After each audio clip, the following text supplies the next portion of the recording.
তাদের আজানের দাবি আর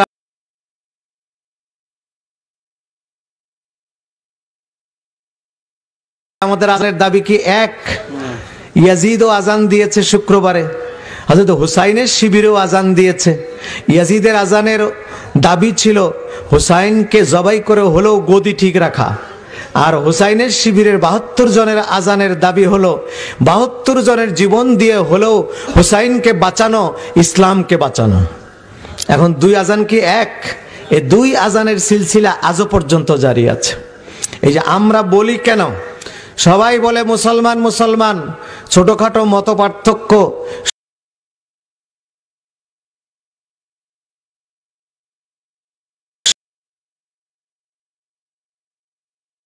সব বিভেদ তুলে দিয়ে আমাদের এক হওয়া উচিত। কিন্তু ছোটখাটো মত পার্থক্য বলে কোনটা বোঝাচ্ছে? রাসূলুল্লাহ সাল্লাল্লাহু আলাইহি ওয়াসাল্লামের এত মর্যাদা যতটা আমরা বলি, এইটুক কি ছোটখাটো মত পার্থক্য? এটা না, এটা ছোটখাটো মত পার্থক্য হতে পারে না। রাসূলুল্লাহর নাম, রাসূলুল্লাহর ধ্যান, রাসূলুল্লাহর ধারণা নামাজের মধ্যে আসলে তা গাধা, গরু, অন্যান্য প্রাণী, জীব জানোয়ার তাদের স্মরণ করার চাইতে আরো খারাপ। এইটুক কি, এটা কি ছোটখাটো ধারণা?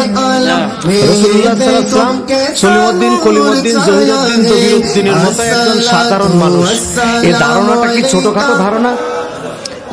রাসূলুল্লাহ সাল্লাল্লাহু আলাইহি ওয়াসাল্লামকে সবাই মিলে একসঙ্গে দরুদ পড়লে এটা একটা বেদাত।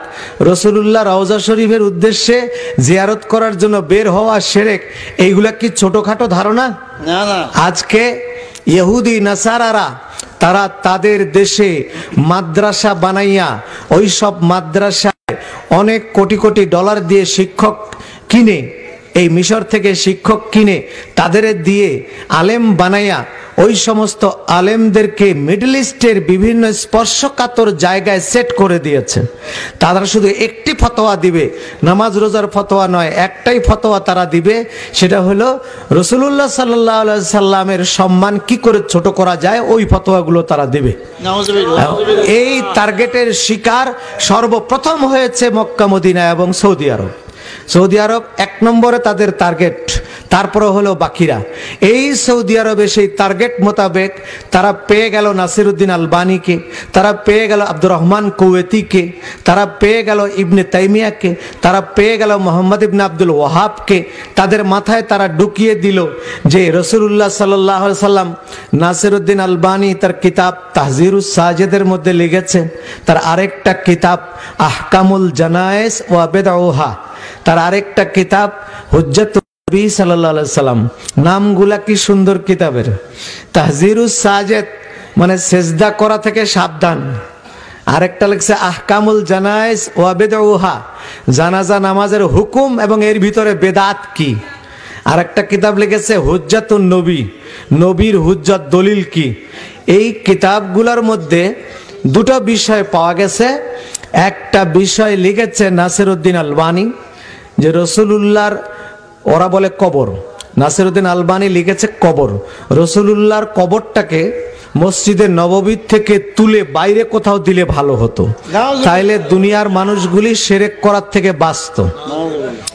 আরেকটা কথা লিখেছে রাসূলুল্লাহর সবুজ গম্বুজ নিয়ে দুনিয়ার বহু কবি কাল্পনিকভাবে অনেক কিছু লিখেছে, অনেক মানুষ ওই সবুজ গম্বুজকে ভালোবেসে আগায় আসে, এটা একটা শিরক, সবুজ গম্বুজটাকে ভেঙে ছাদ পিটাইয়ে দিলে ভালো হতো।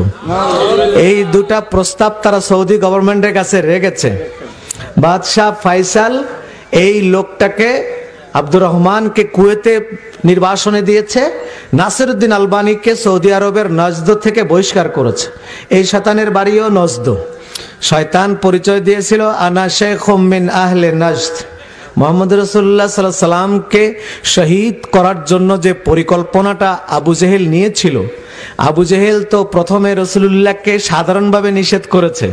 প্রথম বলেছে যে দেখো, কাবা ঘরের অর্ধেক তোমাকে দেই, অর্ধেক আমি রাখি, অর্ধেকের মধ্যে তুমি যা পারো করো, আমি অর্ধেক নিয়ে মাতবরি করি, তবুও তুমি তোমার ওই ধর্মটা প্রচার করিও না। আজান মানি ডাকা, আল্লাহ